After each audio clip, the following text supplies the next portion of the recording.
Good evening. I'm Sarit Zehavi, Alma's founder and president. Thank you for joining us here today. Of those of you who are not familiar with our work, Alma is an independent, non-partisan research and education center that focuses on Israel's security challenges on the northern borders. We see it as our personal mission, and also my personal mission, my life mission, to provide research and analysis of the geopolitical reality and the developments regarding Israel's security challenges on all three borders, South Lebanon, Southwest Syria, and Northern Israel. We are situated on the northern borders in the Galilee, only 6 miles from the border with Lebanon, and we encounter these security challenges in our day-to-day lives. You're all invited to check our website, israel-alma.org. Today, our panel will deal with the Iranian corridor to Syria and Lebanon, a land corridor, an aerial corridor, and a maritime corridor that constantly operates to smuggle ammunition and soldiers from Iran into this region next to the Israeli borders. Following the defeat of the Islamic State in Iraq and in Syria, the fact that the Syrian government and its allies succeeded in taking back most of the territories, now Iran have the opportunity to open this land corridor all the way from Tehran to Damascus, through Iraq, and from there to Lebanon. The distance is about 1,800 kilometers. The trip, if you want to take it, it's around 25 hours. And we talk about, and I think this is our focus as well, of smuggling of ammunition, but I'm not talking about bullets and rifles. I'm talking about advanced ammunition, such as components for drones or components for the project of PGMs, precision-guided missiles, and also missiles themselves, advanced ammunition from various kinds that is manufactured in Iran and being brought to the region. It's also important to say one word about the economic aspect of that, since that corridor enables Iran to bring merchandise, to export it into Europe much more easily, and to whitewash these merchandise in Syria, maybe even in Turkey, and that way to bypass American and international sanctions. The land corridor is actually a demonstration to the Shiite axis that connects various areas with failed state in the Middle East for promotion of the Iranian campaign against Israel. The leader of Hezbollah, Hassan Nasrallah, in 2017 already made it very, very clear that if there will be war in the northern border of Israel, it will not be just Lebanese-Israeli or just Syrian-Israeli, but thousands, and I'm quoting, and hundreds of thousands of jihadi combatants will come all over from the Arab world or the Muslim world and will participate in the fighting from Iraq, from Yemen and Afghanistan. End of quote.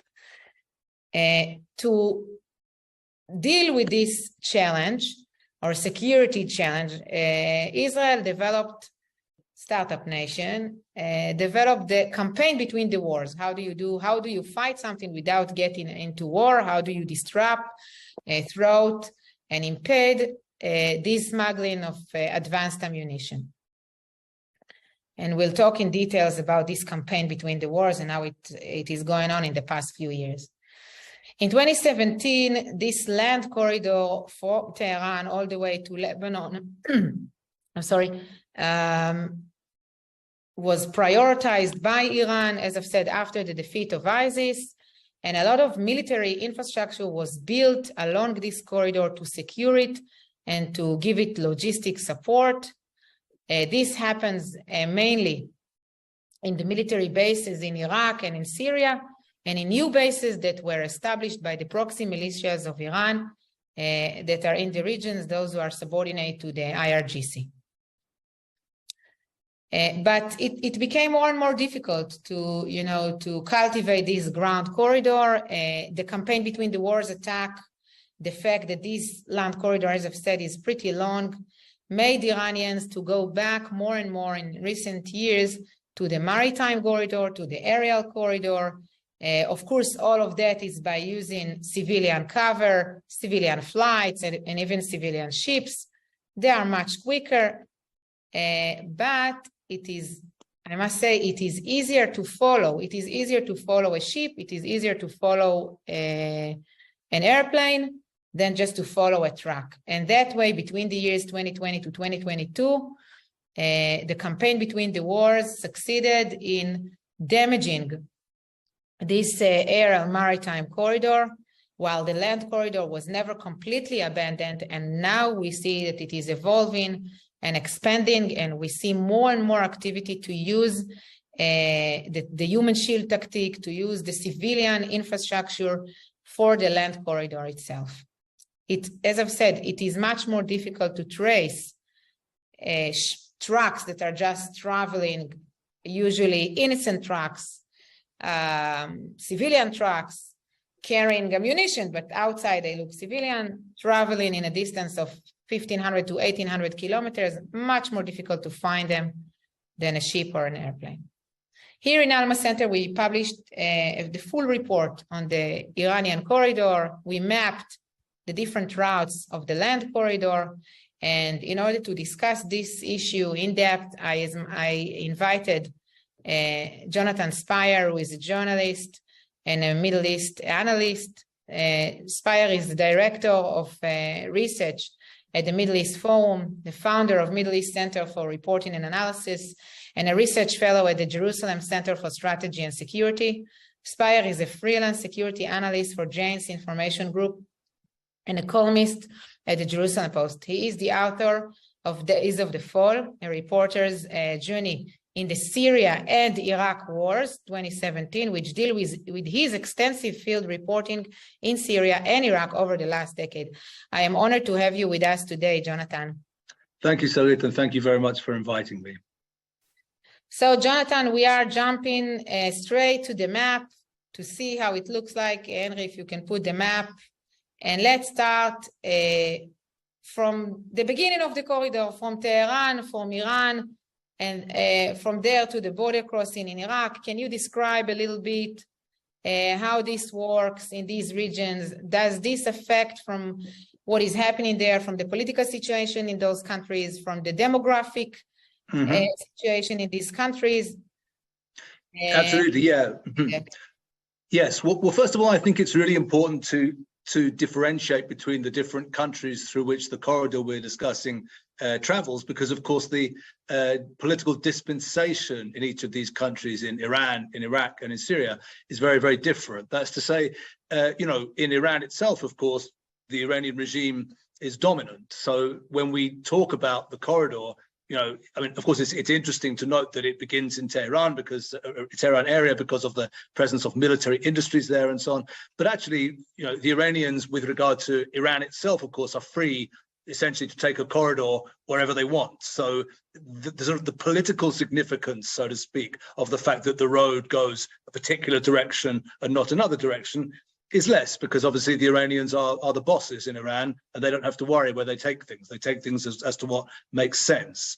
Once one enters Iraq, however, and we, for those, and I encourage people to read, of course, the full report, which I've done, and which I think is a fascinating and comprehensive document.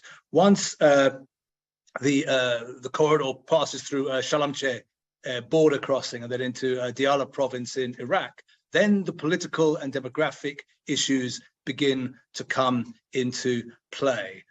First of all, it's important to note that the corridor cannot really run through northern Iraq, because northern Iraq, of course, controlled by the Kurdish regional government, and in particular in the northwestern part of Iraq, where the Kurdish Democratic Party, which is the more anti-Iranian Kurdish party, holds sway, then the corridor can't really run through there. And what it does, as your document points out, is it runs towards Baghdad. One route goes north of Baghdad, another goes south towards, and then via Najaf and Karbala. But both of them have to eventually meet up, of course, at the Al-Qaim crossing, which on the Syrian side is called Abu Kamal, because this is the area through which, and really the only area through which the Iranians are able to enter Iraq.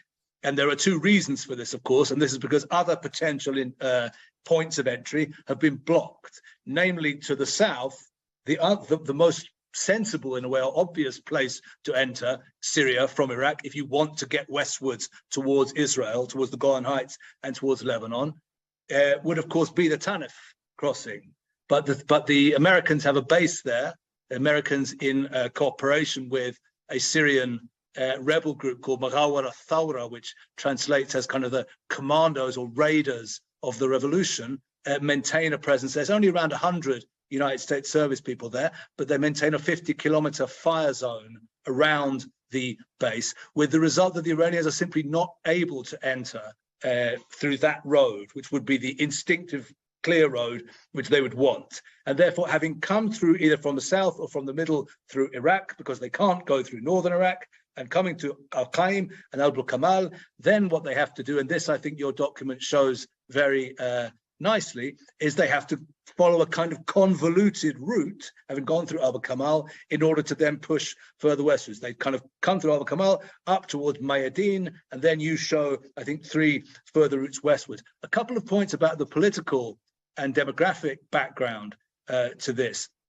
It's really important to understand that the Iraqi and Syrian contexts are very different, and this is notable in the way that the corridor works. Because again, of course, the Iranians don't control Iraq in its entirety in the way that they do control Iran, of course. But unlike in Syria, in Iraq, the Iranian or Iran-associated militia forces, at least outside of the Kurdish north, pretty much have freedom of movement. I've spent quite a bit of time reporting in Iraq, and if you follow the roads there, you can note, even at the checkpoints, federal police and Shia militia personnel, fraternizing with one another, smoking together, drinking tea together, because actually the Iranians are buried very deep inside the Iraqi system. The new Iraqi government that's just been announced of Mr. Sudani, Mr. Mohammed Shia Sudani, is in all intents and purposes a pro-Iranian government in which the pro-Iran militias are very strongly represented, including up to ministerial level, which means that inside Iraq, the Iranians to some degree can cooperate with the local security forces in a smooth way. But in Syria, where the situation is very different, where you have areas of control of different forces clearly defined, then the Iranian practice is different. And I think it's really important for us to note that when we think of Al-Kamal and the areas surrounding it, including up to the town of Al-Mayadin, the Iranians and their militias are pretty much in exclusive control.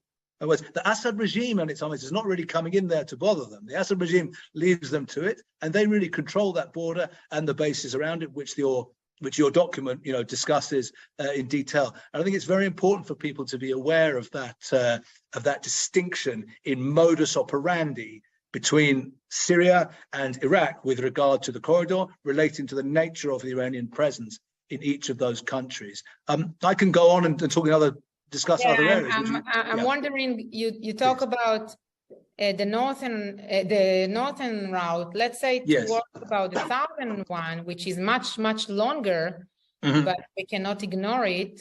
And it's kind of, if you look at my map there, it's kind of stops at the border crossing between Syria and Iraq. Can you comment on that as well? Wait, we're talking about the southern route towards Al-Kamal, or towards Tanaf. I see. Yeah, well, because they can't cross out once they hit Tanaf, they can't go further because of the American presence there. It's as simple as that. So yeah, if this is the natural route that you ought to want to use if you were taking something from east to west, and the Americans, of course, are aware of that, and that's the reason why clearly they've placed and maintained that military presence there, and as a result, it's not available for use by the Iranians. So even though there was a publication a few years ago, an announcement by the Americans that they are going to pull out of Syria, the Americans are still in this area. They're still there. They're also still in the northeast. They still have around 1,000 service personnel there. Absolutely crucial. It's only a small number, but these guys are a tripwire.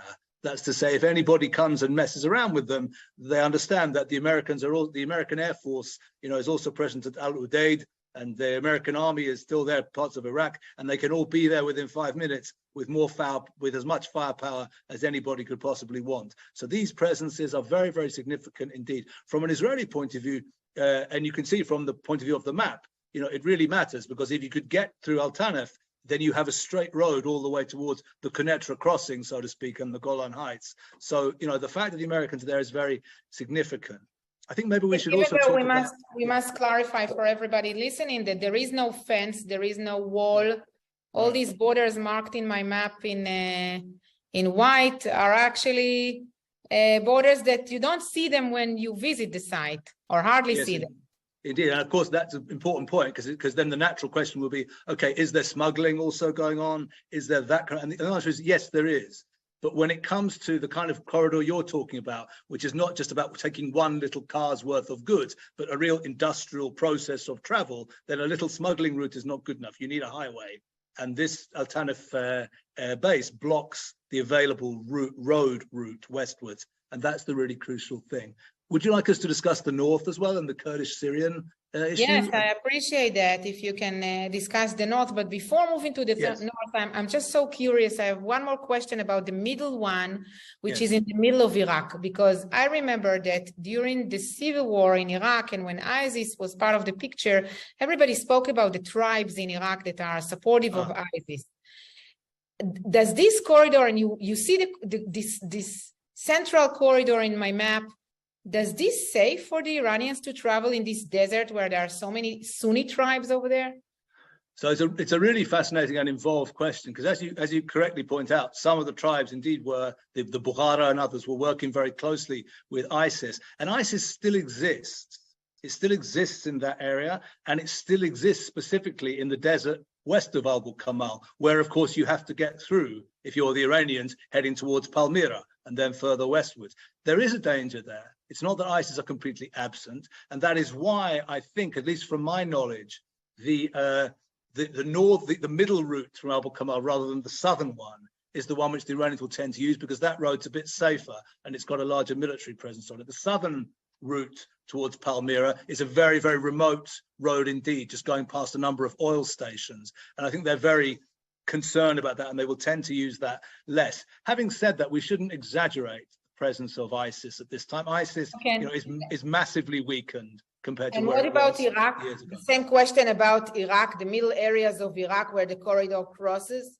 Yeah, but as far as I'm aware, at least coming towards Abu Kamal, and in that area, ISIS has been pacified from there, actually, in much more so, in fact, than in Syria. ISIS has been successfully pacified. And in fact, the Shia militias of Iraq are really the key force in control of a large area further east from Al-Qaim, Abu Kamal. So it's not only the border crossing itself that they're in control of, but they're also deployed throughout a large area of the land to the east of Abu Kamal.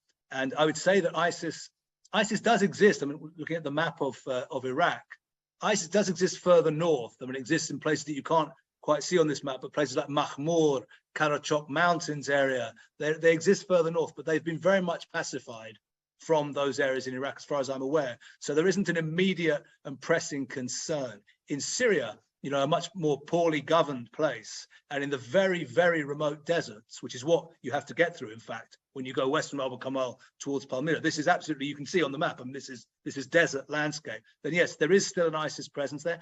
ISIS have good relations with the tribes there still, and that's why ISIS is able to survive in the desert. After all, this is not a landscape you can just walk through with a small bottle of water. Yeah, you'll die very quickly if you try that. But the tribes who are operating there, who move across that desert, can help ISIS to do so. And some of the clans within the tribes are still working with ISIS, and that is a danger. Not to exaggerate it, but it is a danger, and certainly will be a concern for the Iranians and their various clients pushing westwards from them. Yeah, we do remember a lot of fightings in 2017 for the liberation of Abu Kamal. Well, absolutely. And maybe I want to put the focus for a moment on this specific area, which is it's a Syrian town right on the border with Iraq. We know that before the war, there are around 20,000 people living there, mostly Sunnis, as far as we understand. Today, it's a complete control of the radical Shiite axis, security control in the city. We see the settling of Shiite militias in the town. We even saw sometimes Ashura ceremonies, which is a Shiite holiday in the town. It became really a strategic key in this land corridor. Next to it, really a little bit further south from the town, there is a new base that the Iranian built in 2019 named Imam Ali base, a big and central base for the land corridor where they store from the ammunition that comes from Iran through Iraq and prepare it to be transported into Lebanon. Sometimes this storage is in underground tunnels and underground infrastructure.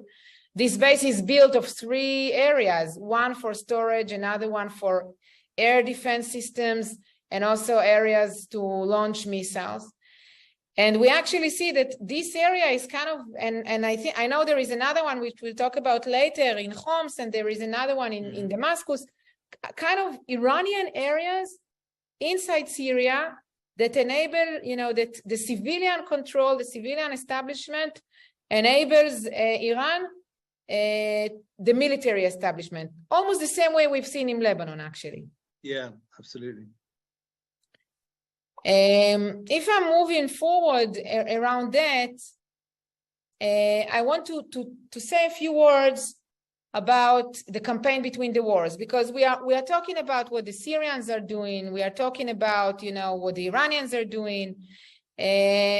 What's eventually the goal, the strategic goal is to create one front against Israel from Lebanon and from Syria, maybe even ammunition from Iraq as well. We know there are capabilities in Yemen. And Israel, as I've said, developed the Mabam, the campaign between the wars, meaning attacks without claiming responsibility. I'm trying, to be very careful with how it describes that. Most of the attacks we hear about from Syrian sources that took photos and videos of the attacks. Nobody in the Israeli government is claiming responsibility for a specific attack against these storages. Since 2017, Israeli leadership did admit that around 1,300 targets were attacked, 70% success in damaging the arm transfer from Iran, 90% success in damaging the manufacturing infrastructure inside Syria. This is what the IDF is saying. I wonder, Jonathan, one of the reporters once asked me, isn't it more like emptying the sea with a spoon? Yeah, well, I tend to what do you think around these numbers? Yeah, first of all, I think the numbers, I have no reason I don't have even a capacity of doubting them. And I'm sure that, Israel does air power and does intelligence, as you well know, extremely well. So I have no reason really to doubt that. I've no doubt a great deal of infrastructure has been destroyed. No question about that. I think there's a bigger question, though, which we need to be asking ourselves. And this is to do with the very nature of the Iranian project in Syria. Because again, I talked a little bit before about the nature of the Iranian project in Iraq, which is tailored to the specific nature of Iraq, a country that has a parliamentary system. You can form parties, so you can form militia parties like the Iranians know how to do, and that's your route to power. Syria is very different, of course. There's no parliament, there's no democracy. So if you want to adapt the Iranian model for building power to Syria, you have to adopt some different methods. And this, I think, the Syrians are doing. And in my view, and I'll talk about that in some detail, I want to say, first of all, the heading is the nature of the Israeli campaign between the wars is such, in my view, that it does not, in fact, address many components of the nature of the Iranian project in Syria.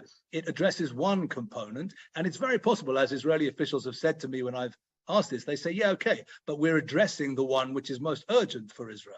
We're addressing the fact that the Iranians are trying to actually build structures and point weapons and missiles at Israel. When they try and do that, we destroy it. I think they're right.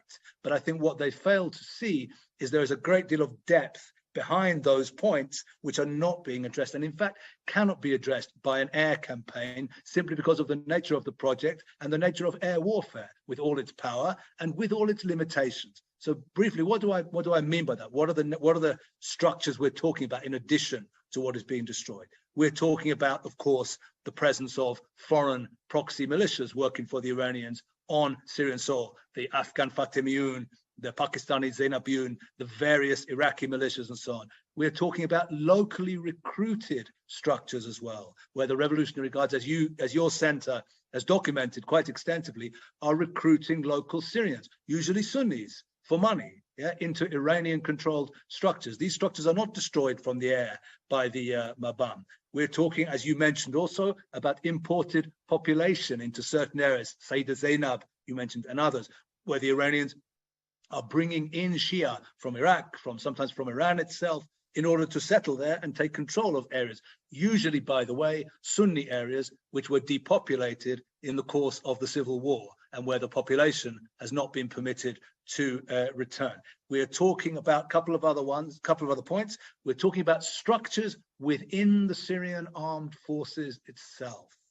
Structures such as the National Defense Forces, created by the late Qasem Soleimani in 2013. These are forces controlled by the Iranians, created by the Revolutionary Guards, but they are today part of the Syrian security forces. So unfortunately, unless you actually want to risk taking on Assad and the Syrian regime itself, it's very difficult to see how you can strike at these forces. And lastly, we're talking about cooperation between the Iranians and existing elements of the Syrian armed forces. Specifically, we know about the Mukhabarat al-Jawiya, the Air Force intelligence, and of course the famous 4th Division as well. These are parts of the Syrian armed structures, security structures, who work and cooperate with the Iranians. Now, put all that together, and what you've got is you've got a comprehensive plan for the kind of hostile takeover of the Syrian governing structure itself, adapted to Syrian conditions. They do it in Iraq in a way appropriate to Iraq.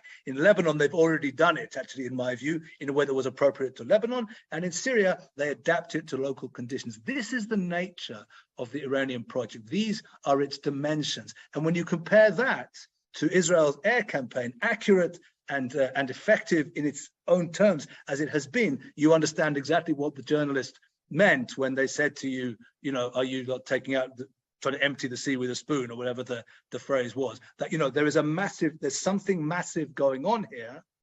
And the means that Israel is employing to try to frustrate it are only suitable for one particular component of what's going on. And I accept that this may be, I not only accept, I agree that this may be the most urgent component, but it is not the only component, and we need to be having a serious discussion, I think, about all the other components too. I think, I can say that as a former officer, that the other components are involving human lives. And what you see very clearly in this, campaign between the wars is what is being targeted is, in most cases, maybe more than 90% of the cases, it's ammunition. It's not human lives. And sometimes we see, Hezbollah operatives lost his life in one of these attacks, and 2 Iranian generals here.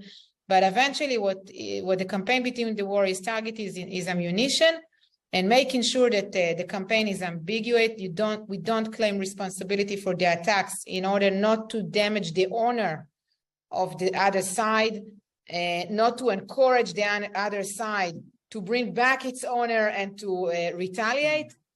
All other aspects that you've mentioned will involve human lives, which may take the risk of war. Campaign between the wars may drag us to a situation of war that we are not interested in. And I think the Israeli leadership is saying, okay, let's think about strategy. What is the most strategic threat to the state of Israel?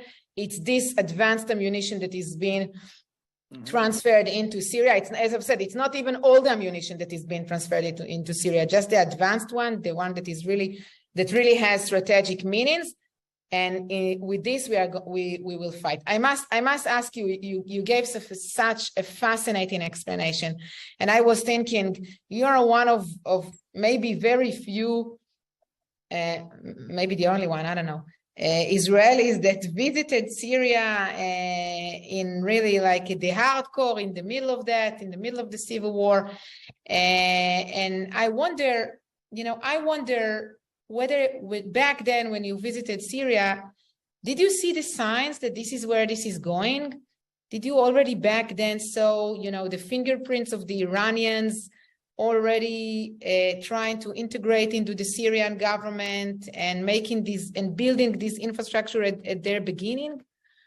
Yeah, I mean, I can tell you, I think in terms of visiting Syria, to be fair to my respected colleagues, I'm certainly not the only one who has been into Syria, but someone's trying to call me here. Israeli, I don't know, maybe two more. There are about two others, but in terms of entering the government-controlled part of Syria, i.e. the regime-controlled, I mean, the heart of Syria, Damascus, and Homs, and so on, I think I may be the only Israeli civilian journalist to have gone in there at that period. So from the point of view of what was it possible to learn, the answer is absolutely yes. I mean, in Damascus in early 2017, it was very, very clear the extent to which the regime was weak.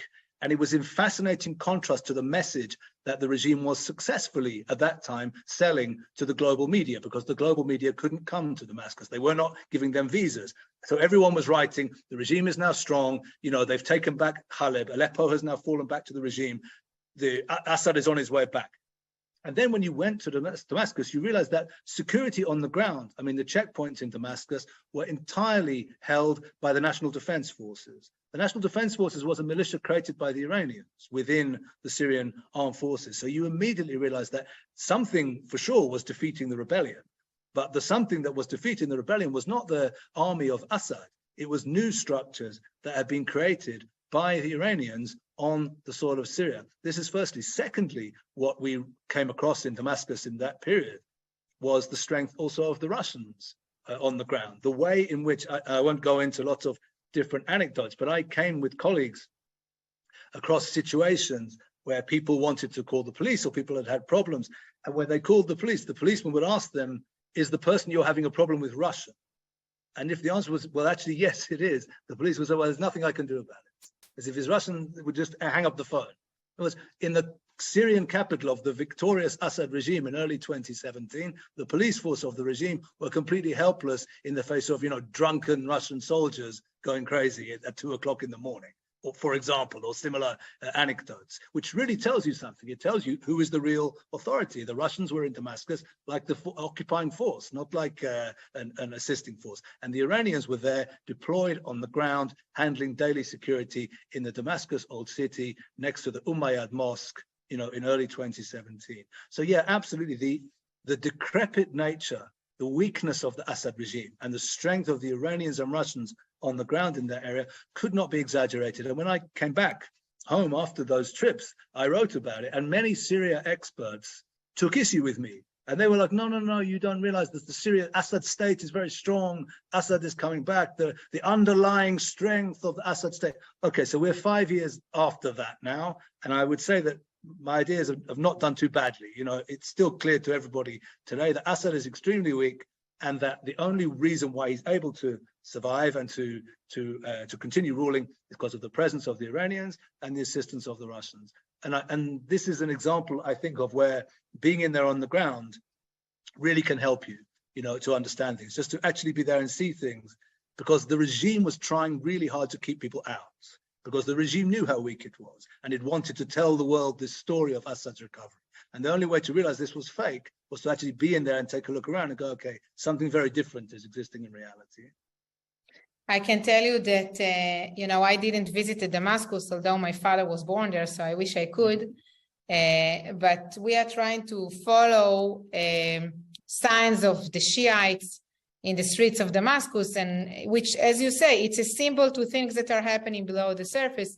And what we found is that in one of the streets of the Jewish neighborhood, not far from where my father grew up, we saw a lot of posters during the Ashura, again, during this Shiite holiday, a lot of posters of the Shiite mosques outside of Syria, and a lot of propaganda of Iran. And for me, it was very sad to think what was Damascus or Sham, Bilad al-Sham, what was it in the past and what it is today. Actually, it's a hand being shared between the Kurds, the Turks, the Russians, and the Iranians. And unfortunately, the Iranians we talked about El Bukamar, but are also very close to the Israeli-Syrian border with its proxy. Yes. I want to go back for a moment for this campaign between the war, because I think it's time to say, to give a few examples that actually reflect, I think, what is being attacked, what the Iranians are doing, this play of cat and mouse that you've mentioned, emptying the sea with a spoon. Yes, it's a constant process of, a campaign between the war's attack, and then Iran is making adaptations and trying to do things differently. So here are some examples, like in August 25, there was a wide attack against Sarit Institute, which is a Sarit Institute. By the way, we are now working on a report around that will map this institute. This is like the Syrian Rafael, Syrian Advanced Defense Systems factory, or I don't know, institution that manufacture them and also develop them. Major attack, important attack, severe damage to this to the Sarit institution, and yet the rebuilding of this factory has already started. Another good example, which actually it's a good example not only to the aerial corridor, but to the fact that it's stopped following these attacks. It's attacks last June against the international airport of Damascus, and it was closed for 2 weeks. And afterwards, Iranian air flight companies like Keshem Air and Caspian Air that belongs to the IRGC stated that they stopped flying there, and it looks like they start to use alternative airports. And then there was an attack against the runways in Aleppo airport, like in August, and it was closed for a few days over there as well.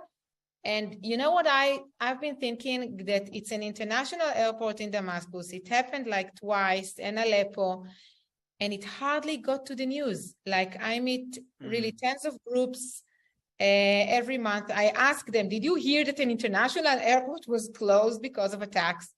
Very few heard of that, and fewer understood why it happened.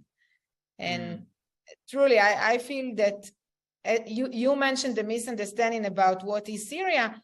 I feel that there is not enough reporting about what is happening there and how this affects, the international position of Syria, the relationship of its capability to be part of any other states. And in effect, if you use the international airport and civilian international flights to transfer ammunition, something really, really bad is happening over there.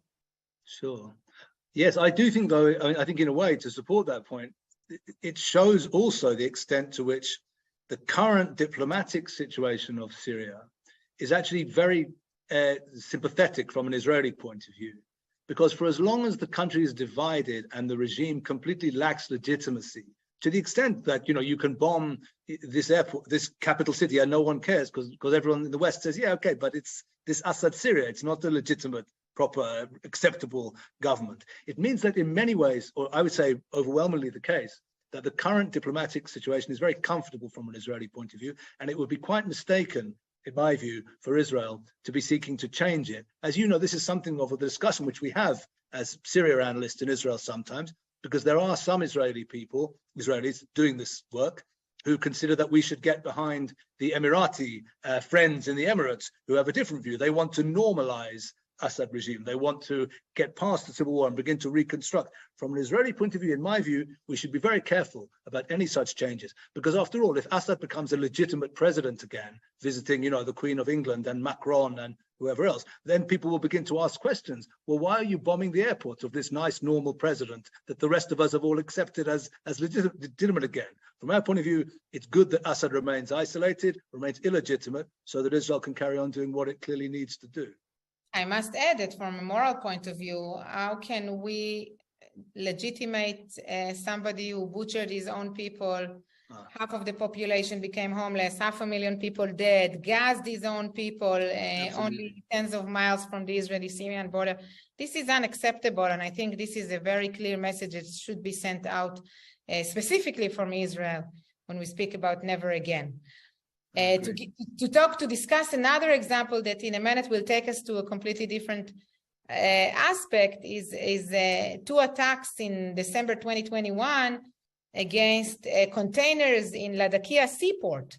And this seaport, if we have Tartus, which is considered under the control of the Russians, Latakia was considered as the base where the Iranians feel comfortable. And we understand that in these containers, there were probably components of ammunition, again, advanced ammunition that were meant to get to Hezbollah in Lebanon. And what we saw after this attack was a positioning of Russian soldiers in this seaport. And here again, there was a debate among researchers whether this was a message to Israel, you should not attack there anymore, coming to defend the Iranians, or on the other hand, it was a message to the Iranians, you cannot use this place anymore to smuggle ammunition. We are there to make sure that you will not use this place anymore. Right. So this was our point of view anyway, that the Russian force that was assigned and actually interrupts the maritime corridor of Iran. And I think it's also contributed to the Iranians trying to transfer the weight or the extensive transfer of ammunition from the aerial and the maritime, which were severely damaged in the past few months. Now maybe we'll put more emphasis on the land corridor. I just want to stop here before we go into conclusions and invite our audience to write us questions in the Q&A.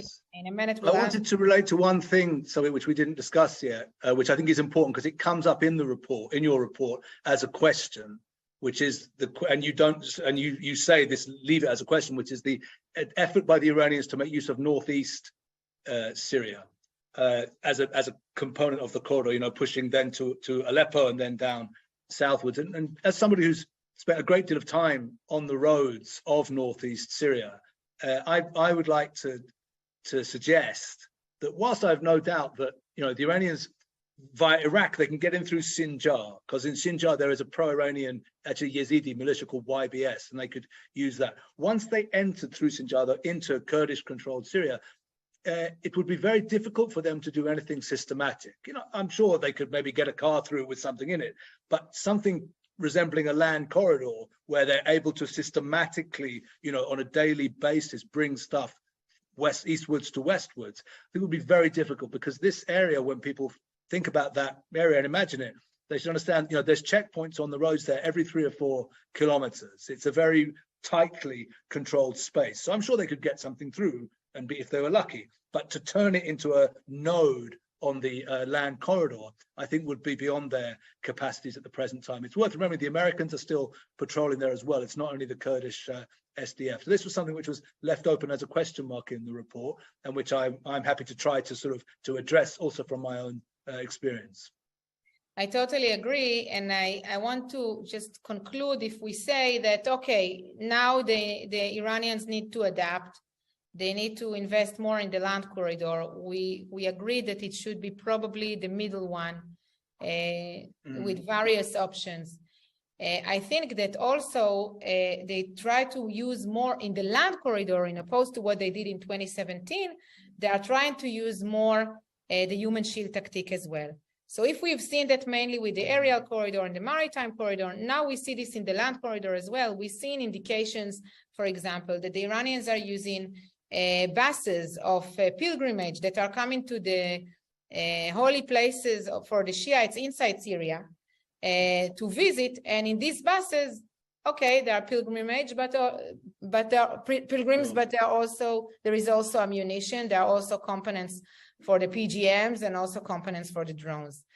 One of the things that we could see around that is what we call the Iranian neighborhood of Damascus, which is Sayyidah Zainab.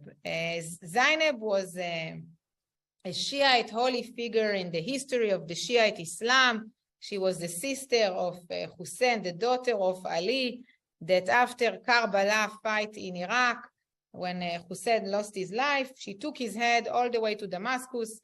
And I will say it from a feminist point of view. She actually, in this symbolic act, created the Shiite sect, enable it to grow, though they lost in the battle. Zainab is still buried in Damascus, and around her grave, which is a place for pilgrimage, we see the development of an Iranian neighborhood with a lot of Iranian symbols. And immediately when we saw that, the question that arose was, is this going to be South Lebanon? Is this going to be Beirut? Are we going to see hiding of ammunition inside these buildings in Seyda Zainab? And while we were asking the question, just on July, there was an attack against a warehouse in this neighborhood, inside Seyda Zainab, not far from a community center, like 1 block from a community center, which means that there was ammunition that was hidden in this place. So actually, over here as well, we see that I can say the model of South Lebanon, the model of the human shield tactic, also in the land, is being important also to Syria to help the adaptations of the land corridor. Jonathan, any 2 words of summary, of emphasis that you want to say before we move forward to the questions? Oh, just to mention that Seyda Zainab is also buried outside Egypt. She has 2 graves, so it's always worth bearing in mind. Almost like Esther. Yeah, exactly. But this is something else. But yeah, no, nothing much to add. Just to emphasize that point of transfer of populations, and also just to mention our colleague Omar Abu Layla, who I know you're familiar with as well. His work in Deir ez-Zor is documenting very much the attempt by the Iranian regime even to try to do some conversions to Shia of very, very poor Sunnis there, who of course, if they convert, will convert for money and material resources. But this even is another aspect to bear in mind in terms of the overall attempt to sink roots into the ground in the Syrian context. Okay, the first question that I would like to deal with, and I think it's the #1 question these days, is how much our freedom of operation in Syria with regard to campaign between the wars is affected by what is happening in Ukraine or our policy in Ukraine. Because over there were also a lot of different point of views. I would like to hear yours. Maybe I will present mine. Let's see if we agree. Okay, well, my view is the following. First of all, I think when we talk about the kind of strength and power of the Russians in Syria, and we tend to say, yes, so Israel has to tread very carefully because it doesn't want to mess around with the Russians. Yeah, without wishing to be disrespectful, let's say, to the Russians, we should get that in perspective. Israel has an extremely powerful air force, and Russia has every interest also not to tangle with Israel's air force, because if it were to do so, if the S-300s, for example, were to be mobilized against Israeli aircraft, it's very possible that, in fact, the Israeli aircraft would defeat the S-300 system. This is not in any way even unlikely. And this, of course, would then have an impact in terms of Russian arms sales, in terms of Russian prestige, and so on and so forth. So it's not only that Israel goes to Syria cap in hand, as you say in English, to request something of the Russians. The Russians also have an interest in maintaining the status quo to some degree, I would say, in the Syrian context. Having said that, I am somebody who is of the opinion that I do understand, the caution of Israel with regard to the Ukrainian issue, simply because Israel understands it can be in a situation where it ends up fighting somebody coming out of Syria. Not Ukraine and not anybody else is going to rush to Israel's assistance. Israel is aware that it has to look after its own interests in that regard. So I do think that the caution is in place. And in fact, to be honest with you, without in any way wishing to be critical of the beleaguered Ukrainian government who are fighting for their lives in a totally justified, defense of their country, I do think it is a little bit strange in some of the media attacks on Israel for not providing air defense, when after all, the United States also has not provided sophisticated air defense systems to Ukraine. So I'm not quite sure why Israel, of all countries, is expected to sort of have this particular regard for Ukraine. There's something a little bit odd, and I think a little bit off about some of that language, I would have to say. So those are my 2 immediate thoughts. So I do understand the Israeli concerns, and I think that the Israeli concerns are in place, regardless of what policy conclusion one would draw from. To stress even further what you said, I would add that in Syria, as far as we understand, there are between 9,000 to 10,000 Russian soldiers. That's it. It's not, it's not that big. And yes. Syria is extremely important to Russia. We don't see Russians abandoning Syria. We don't see the Russians giving up on Syria. And yet the question we asked here is whether there is an option that eventually, if Russia would want to punish Israel, or if Russia would want to pay Iran for its generosity to providing drones and maybe also in the future missiles to Russia, is it going to give more, let's put it this way, more shares of the hunt? They are not going to leave completely Syria, but maybe more shares of the hunt in Syria to the Iranians. This is an open question, and it's definitely an option. I think that in the Russian toolbox for punishing Israel for anything that it would do that they dislike, it's not only Syria. Syria is one of that. And when we speak of Syria, it's not only just shooting on our airplanes, which is very unlikely, but just transferring sophisticated, advanced systems to the hands of the Syrians, to the hands of Hezbollah, which until today, they done that in a very limited way, definitely when we speak about Hezbollah itself, directly to Hezbollah. Yes, I think we should add to that also, to be, when one dealing with the Russians, let's just be frank, this is a regime which has absolutely no moral qualms of any kind whatsoever. So if it wants to deliver a message of displeasure, it can absolutely do it in all kinds of ways, including against civilians in ways which would not necessarily be taken responsibility for, and so on and so forth. When one is dealing with Putin, unfortunately, one has to take all kinds of things into account and not expect some kind of fair play or reciprocity or anything remotely approaching that. And that's why I think Israel's concerns are absolutely legitimate in this regard.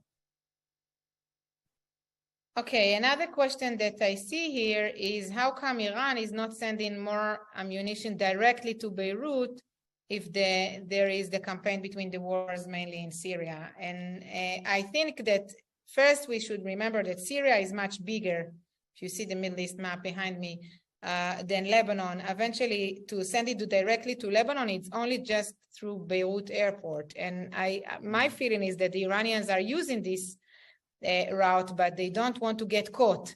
And because if this route will be closed completely, it's a problem. And this is an international airport that, in opposed to Syria, Beirut is much more on the focus of the international community. We've seen this just, I think today I saw like at least 3 items of providing assistance to the Lebanese army, for example, around what is happening in Beirut.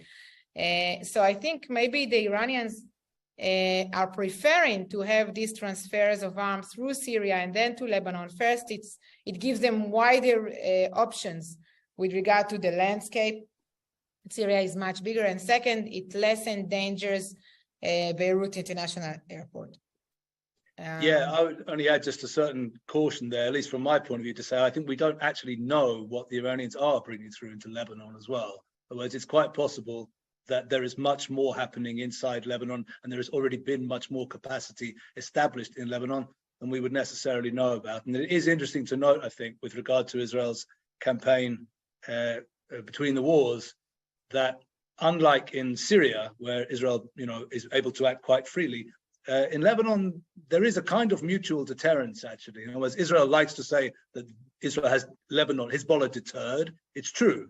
But it's also actually true that Hezbollah has Israel deterred in terms of Israel does not attempt to use the kind of freedom of action which it has over the skies of Syria, over the skies of Lebanon. So it's a difficult and very, I would say, delicate situation there in Lebanon, with much, I think, that we don't know, or at least that I don't claim to have detailed knowledge on.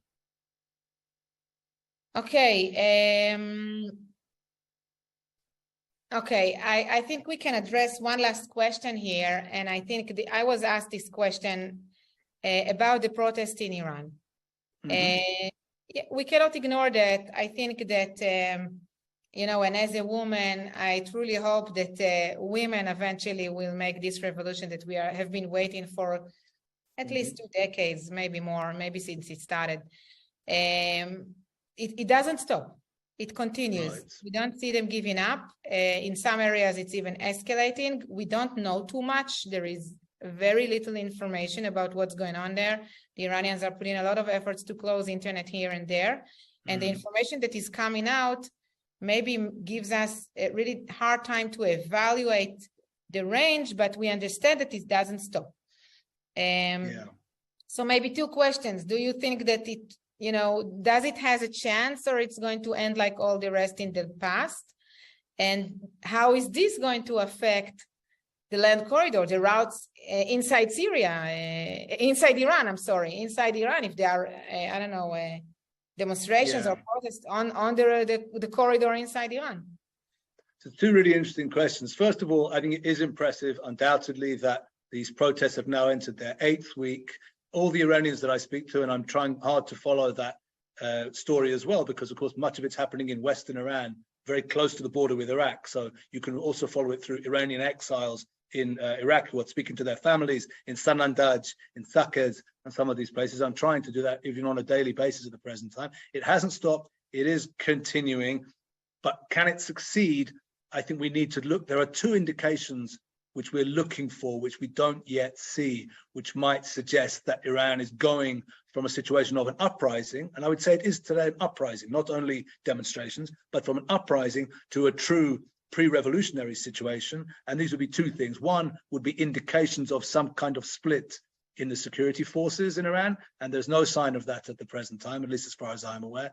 And secondly, the presence, at least in some form or other, of a revolutionary leadership. If you want to have a revolution, it's very nice to have TikTok and, everyone is just doing what they want and feeling free. But actually to challenge a state or a regime for power, you have to have some kind of organized group who wants to do that and is able to try to do that. And I don't see that in Iran either at the present time. So until those two components come along, I think we're in a state of an uprising, but not yet a state of pre-revolution.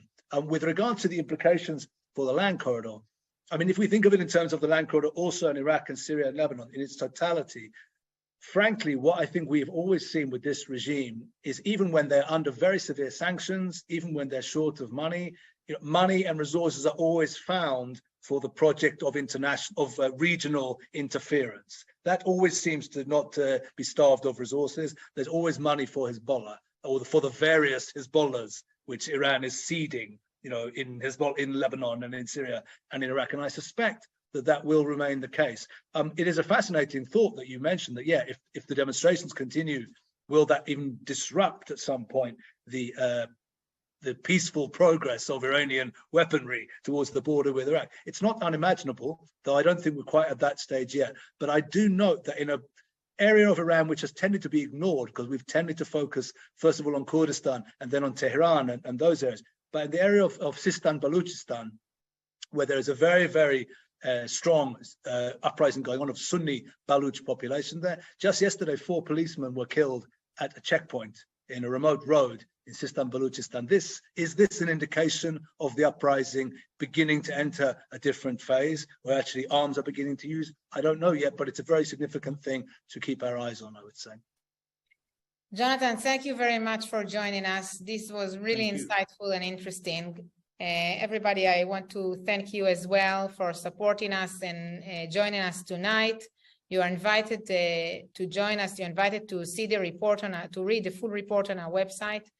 You're invited to support Alma Center at our website, israel-alma.org/donate. Our full program on Alma website, we can meet you physically here in Israel, in the Galilee or in the Golan, or digitally. Nothing will stop us from meeting you. And we've seen COVID, now it's post-COVID, but we have both tools, and I'm actually grateful for that. So if you're interested in meeting us for the educational programs, please send us an email to info@israel-alma.org. Jonathan, thank you very much, everybody. Shalom. Bye-bye.